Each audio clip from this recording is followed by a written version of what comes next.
தொண்டர்களை விலக்கி வாங்கி குண்டர்களை வைத்து எங்கள் அண்ணன் அவர்கள் மீது தண்ணீர் பாட்டிலை வீசி நீ அந்த பொதுச் செயலர் பதவியை அடைந்து விட்டோம் என்று நினைக்கிறாயா? நாங்கள் இங்கிருக்கும் ஒவ்வொருவரும் அங்கிருந்திருந்தால் ஒரு நிலைமையே வேறு. நாங்கள் எல்லாம் அங்கு இல்லை, அதற்காக தண்ணீர் பாட்டிலை வீசினாயா? அதையெல்லாம் நினைக்கும் போது நெஞ்சம் பகர்கிறது.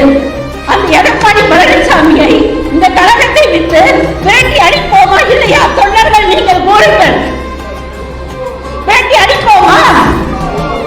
நம்ம அண்ணன் அவர்களை 2026 சட்டமன்ற தேர்தலில் சட்டமன்றத்தில் நாம் முதலமைச்சராக அமர வைக்க வேண்டும். நம் கழகத்தையும் இரட்டை இலையையும் மீட்டெடுக்க வேண்டும். கட்சியின் தலைவரும் ஆட்சியின் தலைவரும் அண்ணன் அவர்கள் ஆட்சி கட்டத்தில் அமர வேண்டும். கட்சியின் தலைமை பொறுப்பில் அமர வேண்டும்.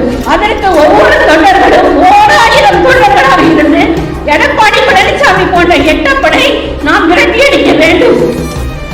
வருகின்ற காலங்களிலே 24/7 என்று ஒவ்வொருத்தரும் உழைத்து கழகத்தை மீட்கும் வரை ஓயாமல் போராட வேண்டும் என்று கூறி என்ற பேச வாய்ப்பளித்தமைக்கு இந்த எளிய தொண்டர்